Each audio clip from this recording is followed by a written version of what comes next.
It's the Brian and Kindra Show with Brian Cook and Kindra Cox of Advanced Real Estate Advisors. I'm Kindra Cox. And I'm Brian Cook. Between the two of us, we have 38 years of experience in real estate. Sharing real estate tips and advice right here on Classic Hits 107.3. Hey, it's the Brian and Kindra Show. We're here on the radio and live on Facebook. So we're here to guide you through the process of real estate and give you some valuable tips and insight on how to do that. So here we are. So today, we're going to talk about architecture.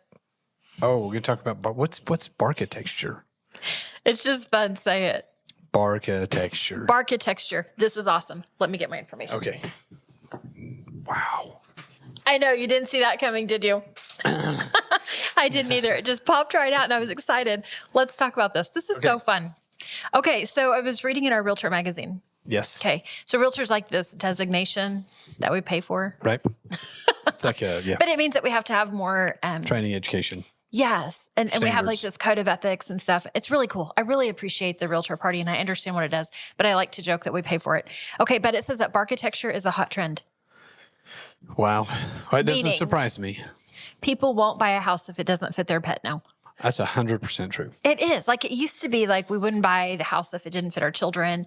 Or a car. Right. I used to be like, you guys, you can throw a baseball in this backyard. Now I'm like, look, it's got a little place for your fur baby. Like things have changed, but this is interesting. Some places even have catios. Catio. Do you know what a catio is? Oh, gosh. A cat's patio. Isn't this fantastic? It's an outside space that cats can access from inside the home. I haven't figured out if that means like it's like glass and covered or something. It's like they're outside, but they're inside. I'm not sure about that part. But things that are really cool features that people really want are a pet washing station. No, we have one of those. I'm jealous. I immediately picture Ashley, though, because it's kind of raining outside today. Yeah. I immediately picture Ashley with her office and her big St. Bernard Zeus. They need a walk-in shower. She needs they need like a mini car wash. She really does. That dog's about as big as like a Volkswagen. Goes through a tunnel in the way to the house. It washes, dries, and then they can come inside. Yeah. I love it. Okay, so architecture, something important. So just think about that whenever you're getting ready to sell your home. Be looking at the ways that buyers might go. We can market your architecture. Yes, we need to, that's like the greatest tagline. Okay. This property has great architecture. Okay. All right. So for reals though, what we're going to talk about today. Yeah, we're talking about preparing your home or your property for natural disasters or any disaster. I'm looking at two different disasters because the things that hit us most, we're really hyper-local real estate is what we are. Yes. Like that's really what our thing is. And we want to provide some valuable insight, practical tips to help you the most with your real estate. And so sometimes it means protecting your real estate. Sometimes it means selling your real estate or buying your real estate. All those different things go under one big umbrella. Today, we want to talk about how to prepare for a disaster. Yep. So first and foremost, have a disaster plan. Do you have a disaster plan? Oh, heck no. Are you kidding? I'm like, when do I even come up with one? I don't. So I have a great story. Awesome. I love stories. Go. So a couple weeks back, maybe a month ago, we had this potential tornado warning in Woodward. Okay. Storm warning. Wasn't very long ago, a month ago. Oh, yes. I know what you're talking about. So we have this storm shelter now in our house. Big, 12 by 12 concrete room with the steel door, triple locked. And so everybody comes over. Well, my nephew's a little nervous about the tornado. Yeah, bless his little heart.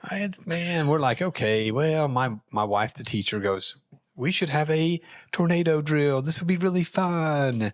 And so this was plenty of time for the actual thing, if there was even going to be one. Like we were way early. So we all scurry into the room and they shut the door. And, oh, that was great. I reached down to open the door and it's locked and I can't get out.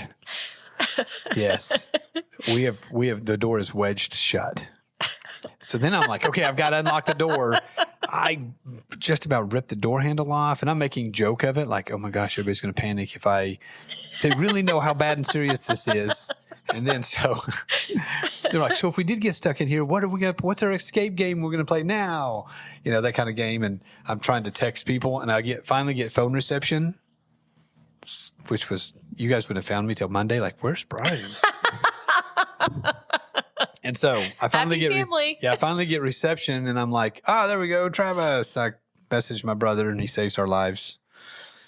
So what I hear you saying is that now Jet is not only afraid of tornadoes, but he's also afraid of shelters. Yes. That's Well, cool. Very luckily, cool. luckily his dad was very quick on his feet and they were very soon. And so we kind of made it lively and fun. And I love it. It's cracking me up. Oh, geez. All right. So for So I have a reals, plan. a disaster Go test plan. out your storm shelter. Okay, so that sounds crazy, but legit. Yeah. Probably should add that to your list. Yeah. Make sure you can get the door closed. Make sure you get the door open again, but have somebody on the outside when you do it. Yes, that's a great idea.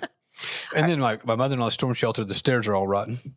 Oh, So gosh. which is why they don't go. yes. I mean, like it would be a, wow, 6-8 foot fall. Bam. You'd be fine. I'd be fine. You're a cat. I'd cat. Do you have a catio? This just gets better and better. Okay, so I have a disaster plan. But here's what I'm thinking. Where we are, some of the most natural disasters that we see commonly are storms, tornado primarily. Yep. Sometimes a good heavy snow can be a disaster, and we have one of those every few years, it seems. Right? I mean, Yes. I think we're due for a good one, don't you? I hope so. Super disappointed. Some years ago, exactly on this date, we had a nice big snow us in, and we didn't get to go to the city to see Wizard of Oz ballet. Sad, huh? Oh, dang it. I know. All right. Also, though, wildfires. What? You were just chicken. You just didn't go. Just go. No, it was that big one. Just try. Is it? I think even you stayed home for that one. Probably was I on think the we were tractor. probably out pretty quick, but Yeah. sometimes, though, don't you use the snow for an excuse to stay home? I use it to excuse to get the equipment out and go play. Like it's snow day. I can't stay home on a snow day. You know that. I overheard you. I overheard you telling the other agents, yeah, Kendra's here when it snows, but she won't want to be here when it's nice outside. Yeah, that's right. All right, so here we are. I think a natural disaster that we need to prepare for here are wildfires, Yes. in addition to just a regular home fire and the tornadoes and probably the blizzards. So, so those are the plans I think that you need to begin with. We're going to touch on some things in a minute on to help you think about what to prepare for, what you need to do. But just those are the 4 things I think that I would want to have a plan for that I think I need to put in my magic emergency book. Second, I think it's really important to know what your home insurance covers. Yes. Do you remember what a fiasco that was in 2012? Oh my gosh. Like we refer back a lot to the Woodward tornado. Now there's 2 Woodward tornadoes. We mean the one we know. Yeah. But in 2012, being in real estate, I think we saw even more firsthand how difficult it is to recover when your insurance doesn't cover what you thought it covered. would. Correct. So, did you have any houses that were completely demolished during that tornado? We had, not that I had on the market. So I didn't have any on the Good. market that actually lost them. We had some that were damaged that we had to deal with, but none that were lost. I remember in our office there was somebody that had one under contract, and it was gone, and they had to completely release the contract. Homeowner got a nice new home, but I mean, and that's a provision in our contract that takes care of that. But above and beyond that, I remember hearing horror stories and seeing some of those where people didn't have any homeowners insurance. I remember people coming into the office and saying, we lost our home, we had no homeowner insurance, and now we've got nothing and we have to start over. Yes, we had So- several of those. Some were underinsured. Wow. There's so many sirens right Yeah, I now know. speaking. We're recording It's this like, and there's what's just going sirens on? everywhere. Warning, It's kind of warning. like, It's like, hey, we these are just sound effects. Thanks, Nathan, for setting up our sound effects I tell you, for the that's preparing impressive, for the worst. but it's got us a little bit off center, doesn't it? Yeah, Anyway, so insurance is a big deal, and so the big wildfire that went through Harper County and Beaver County and part of Woodward a couple of years back, my parents had their home insured, but they didn't have any of their equipment insured, the hay barn golly, equipment, the fences yes. insured, their cattle, they didn't have any of that insured. So when the fire came through, they were feet from burning the house down, but they saved it, but all of the equipment was gone. And it was hundreds of thousands of dollars, which is sickening It in is. that day and time. And so, Absolutely. when we saw people that the old farmhouse, why would you insure your old farmhouse? It's 500 years old. Not really, Right. but they're really old and some of them aren't worth very much. Sure. And they didn't think about it. So yeah, back to your insurance is making sure you are covered. I was talking to Kevin Chancellor the other day. I'm like, hey, I bought a skid loader and I didn't even think about insuring this thing if it fell off my trailer or something. Right. And he was like, oh, here's all the types of insurance you can get Then on did he that say- piece of equipment. Did it fall off the trailer? Yeah. Yeah. What are you calling me for? Well, no. All right. So I think that making sure that you're insured for the correct price. So replacement value when you bought your house in 1990 is not the same as replacement value today. No. And so you've got to make sure that your insurance has kept up with you. I've got some notifications on my phone from Kevin Kansler's office saying, hey, we need to reevaluate your insurance. And I know I need to do that. I know I need to make the appointment. It's a really good idea to do that annually. Yes, because I know prices go up. To replace a house today Absolutely. is 25% more than it was 2 years ago. Right, which is crazy and it hurts us. But man, you got to make sure that you're covered the right way. It's the 5 hours you spend in the kitchen mastering your famous recipe or spending quality time with your family. Other insurance companies may just see it as a house. It's not just a house, it's your home. Hi, I'm State Farm Agent Kevin Kansler, and I see your home as the time and memories you put into them.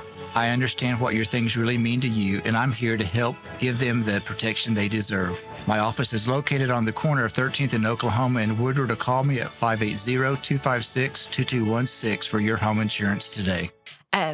Keeping an inventory of your most expensive and prized items. I had somebody tell me that they take, and I don't know how often they do this. I don't know. You tell me how often you should. They take a video of the contents of their house. So open the jewelry boxes, open the gun safe, and they just take a video inventory of everything, and they save that. So if they have some kind of a home fire or if something happens to destroy their things, they have some proof of what they had in their existence. What do you think about that? I think it's a great idea. And there's actually a company that went through a while back, and that's what they, oh gosh, it was probably 10 years ago, a while back. They would come through and do an inventory for you and charge you a small amount of money, and they would inventory all your stuff for you. I thought it was a great plan. It's like, but why do I want to spend $250 on that? Well, now I would regret it because it'd be nice to have a list of all that, because I have no idea what how many earrings does my wife own that are worth, $100 a piece or whatever. So I'm not good at keeping records of stuff. And so the video thing works the best for me. But I guess, as you're talking, I'm even thinking, how hard would it have been for me to have begun a spreadsheet a million years ago with new TV, how much I paid? You know what I mean? I don't know. I guess it's time to start. Yeah, but a quick video, then you can go back, if you do it once a year on whatever day it is, your birthday, hey, this is everything we have. And then you've got at least 1 year back within reason. And then you can check you can go through and watch the video and be like, oh, yeah, look at that. We did have a Monet. Yeah. That was random. That's way out there. It was. I'm impressed. All right. And then a family plan. I think that this extends outside. So I think you think immediately first of the family plan for those in your home. Like your girls, Cecily needs to know what the family plan is if there's an emergency. If you're separated, where should you meet, kind of a thing, right? Yeah. But I think above and beyond that even is a family plan for those. So, my son's about to be on his own, and I'm a strong, independent-ish woman. What a joke. If something happens and there's an emergency, I think it extends even a little bit further. Like, who's my backup emergency contact to make sure that they check on me or whatever? Is that right? Yes. Yeah, I think that's important. Like, especially, like, even my dumb little escape in my little storm closet. Right. If I didn't go to work on Monday, oh, golly, people would start looking for me, but maybe Tuesday. You know what I mean? Like, it's not like day off, guys. Brian didn't call in today. What's up? But yeah. And so, but if it was the middle of summer and my wife doesn't have school and right, nobody's you should have a game plan. So we do tell people. For people showing houses here, sometimes like, hey, make sure you tell somebody where you're at when you're going to be back. Right. But same thing in there. Hey, where do we meet after the storm? Well, we're going to meet here. If this house isn't here, where are we going to meet? Okay. If we're on vacation, where do we meet? Right. If Absolutely. something happens. So luckily we have these amazing iPhones, but what happens if they're not working? Exactly. Because it's a strong possibility that we would face. And again, heard horror stories about things like that from the 2012 tornado. So I think the next thing, really quick, and then we'll take a super quick break, but I think it's really important. I think you can register your storm shelter with readywoodward.com. And FEMA.gov.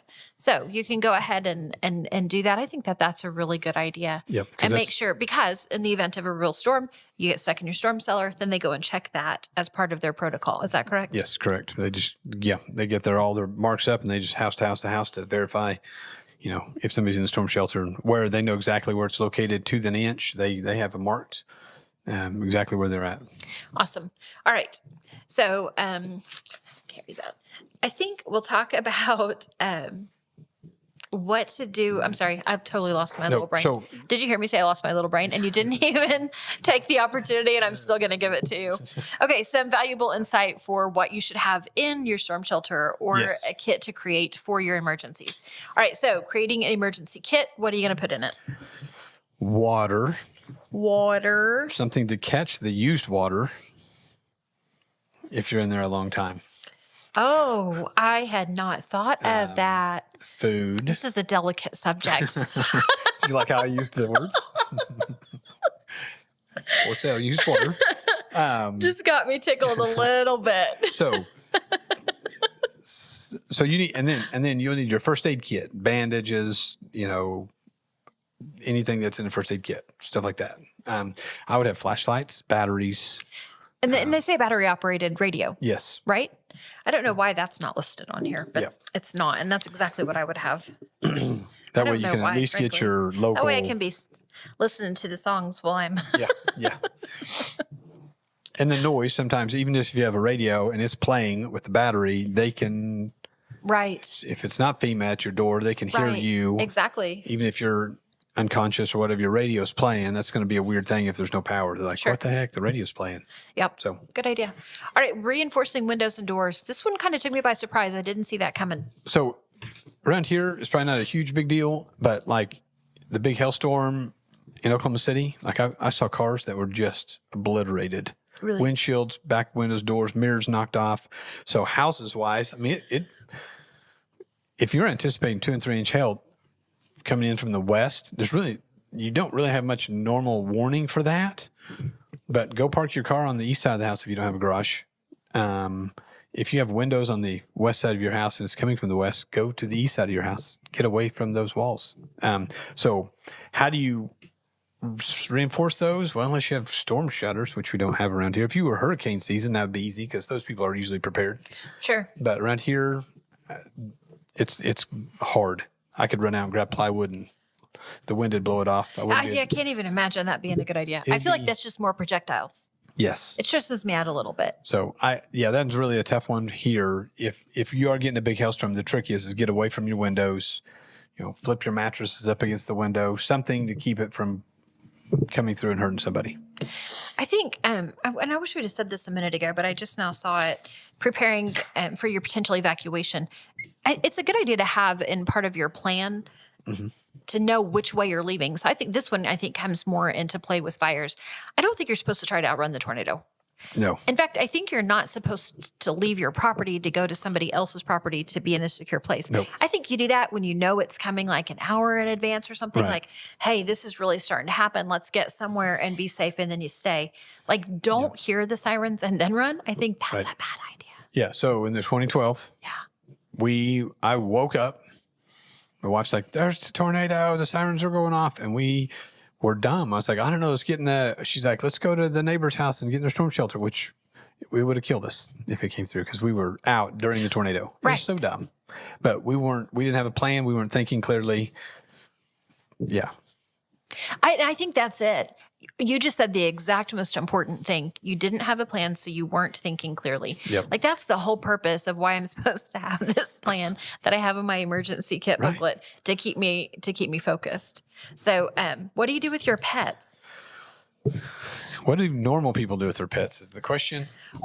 For real, how do you, okay, so this morning, I do not even want to admit this because I am going to admit it. You can't yell at me right now.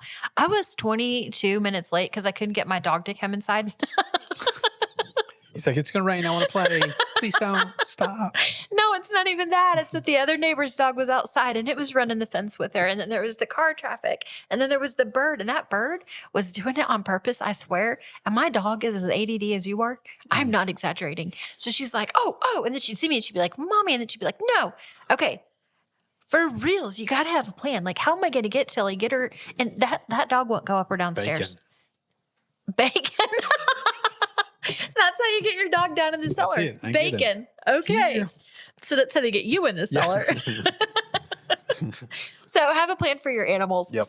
So legit though, if I know something's coming, I'm not letting her run free like that. She's leashed up. Yep. And then I can take her easily with me wherever I'm going. And I say easily because if you've seen my dog, she's like all legs and 55 pounds. And you have to carry her down the stairs. It's like this Superman. All right. Have a plan for your pets. Supplies. I think a while ago we mentioned the water bottles and some canned foods. So here's my real question. Like, how many days worth do you have? And does that matter? Like, do you have like an emergency plan for one disaster versus another? Like, do I have like a month worth of stuff let me stop and rewind. Like, I'm obviously not a prepper. I don't even have groceries for the week. Yeah. So let's be real here. Somebody like me, what am I supposed to have in and where for a fire disaster versus a tornado disaster? So your fire disaster is going to be like, so one of these says have some kind of a backup generator. Mm-hmm. So I have a backup generator in my house. Some people just have used generators. There's battery operated things that can help you. I mean, like portable generators, and then there's battery powered stuff. But like, for example, if you lose your power in the middle of summer, your freezer and refrigerator are going to be a problem. Mm-hmm. So do not open them until you have a plan, because they will stay cold for a couple of days, 2 or 3 days. Right. If you keep opening and closing them, they're not going to be good. And so then that's you kind of make the plan. So as fires, one of those that's going to knock your power out, and then you could be days or weeks without power. Snow, you could be days. So that's a heat issue. Sure. But your food, how much food do you have? I used to have like 30 to 60 days of food, which was crazy. I say it's crazy. It feels crazy. But if our entire town has, and that's not so far-fetched as I used to think it was. No, because then I'm not really saving food for me and my little family. Exactly. I'm providing food for everybody that doesn't have lunch for this week. I don't know why you pointed at me for. And so,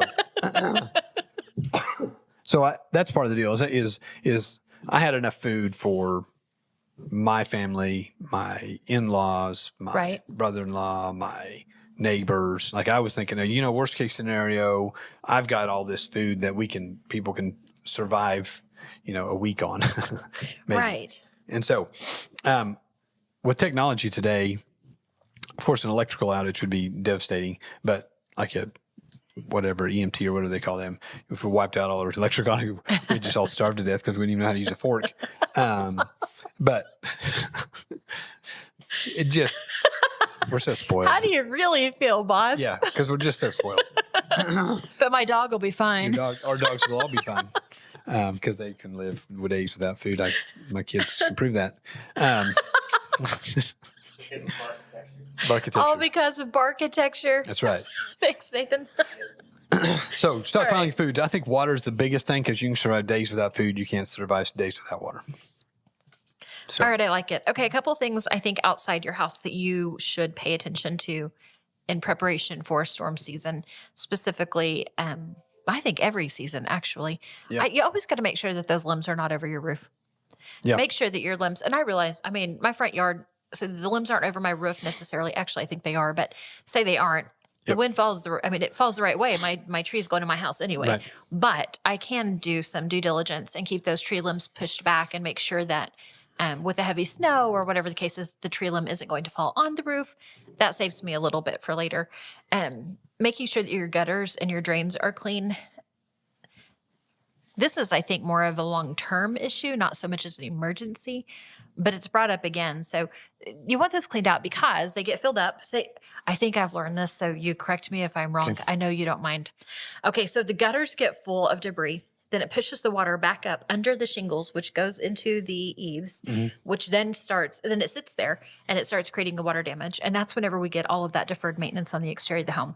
So make sure that kind of stuff is taken care of. I think the other thing is if it's already heavy and then you have the heavy rainfall, then you're more likely to lose those things, right? Yep. And it tears off the side of your house, and then it's a lot more to clean up than it is if you just take care of the regular maintenance. Is that what that's all about? That is it. Yep. What? Look at that. Ding, ding, ding. Winner, winner. Chicken dinner. Speaking of chicken dinners. Oh. Tomorrow is going to be Food Truck Wars. Yes. It's going to be awesome and exciting. So all be kinds there, of be good food. square. Find somebody to share food with. Yep. It's going to be awesome. Okay. All right. What's next? Okay. Here's one that said about turning off your utilities. If there's a, so like tornado, when the tornado came through, like it was a good idea to shut your water off. Because if or your gas line, you gassed your house off, there was no crazy disasters after that. But some of them houses that got hit with the tornado and then the water just kept running. Lucky this city was there quick. They shut the water down. They shut all utilities off as quick as they got there. So that was great. But stuff like that keeps somebody from getting electrocuted if it tears part of your house down or something like that. But, Okay. But whenever you're saying that, like whenever I was reading it, I thought it meant hurry up, get on the phone, call the companies. Are you saying I can do this at my house? I can turn off the gas at my house? How? Well, you just take a wrench out to the meter and shut it off. Really? Yeah. You're not supposed to, but in an emergency. But in an emergency, you probably ought to. Yeah, you probably should do that. I would say. Now I don't even have a gas meter, but so again, how do I do the electric meter? If there's generally my breaker box is what you're saying. Yeah. If there's generally an emergency, you probably have gas valve in your house to shut everything off in your house. Oh. I don't know where that's at in your house. Well, I do. You don't have gas. I don't have gas in my house. So, but no, honestly, it didn't even. I mean, I know that there's probably a main water shut off. Actually, I think my house does have a main water shut off. But So I know to go underneath all the sinks and things like that. I think that'd be a great thing to do in your plan is to have how do I shut the power off, how to shut the water off, how to shut the gas off. Absolutely. That way you can get, even if it's just something, a tree limb falls in and breaks your out the side spigot off. Well, good grief. Why do you shut it off? Go. Do you hear that noise? Yeah. It's like there was gas across the room. Okay, so I'm sorry. I can't help it. I want to go back really fast. I think that we're kind of going to wrap up. Most importantly, have a disaster plan. Make sure your family knows what it is. Yes. I'm the world's worst about planning and not telling anybody. Hey. Yeah, it's time to go. With your disaster plan, I think we don't need to tell you what that looks like because I believe that is so individual. Yes. My disaster plan is not the same as your disaster plan. You have a lot more people to worry about than I do. I'm just getting the truck. No, that's not really it. Time to storm chase. That sounds awesome. That's what I want to be in your family. Yeah. Hurry, get on the roof. Where's the ranch dressing? All right. Anyway, so Make a plan. Recognize they're going to be individual. Know what your insurance covers. Call your insurance agent and have a meeting with them and make sure that you're on the right path, right? Yeah. Have all your stuff with you. Like I have a video of all this stuff. How much of this do I need to have in my insurance policy? Really quick, also, I don't think we remembered to say this. Like all of my most important documents that if we have an emergency are in a separate little tub. They're not just all in the filing cabinet. Like I have a little thing. If we have an emergency, I'm picking up my little safe and that's what I'm taking with me. Yes. Because the all in one fires place. down It's at easy Webb peasy. that went through there. Lady said they had all their stuff in the gun safe. Like, hey, no big deal, no big deal. It got so hot, it incinerated everything inside that safe. Oh, no, really? I mean, titles, birth No certificates, idea. passports, money, cash, gone. So keep it handy, grab it as you go. So all those important things, if you have one of those little portable safe things, it's just grab it and take it with you. Yep. I guess I better put mine in a bag. Yeah. All right. So there we are. Some valuable insight, practical tips on how to prepare for an emergency. Yeah. This is the Brian and Kindra Show, Advanced Real Estate Advisors here in Woodward, Oklahoma. We're here to help you guys through this real estate transaction, giving you information on the best tips and tricks to do that. Your new favorite, Classic Hits 107.3 KLSI Moreland Woodward. Tell a friend. It's the Brian and Kindra Show with Brian Cook and Kindra Cox of Advanced Real Estate Advisors. I'm Kindra Cox. And I'm Brian Cook. Between the two of us, we have 38 years of experience in real estate. Sharing real estate tips and advice right here on Classic Hits 107.3. Hey, it's the Brian and Kindra Show.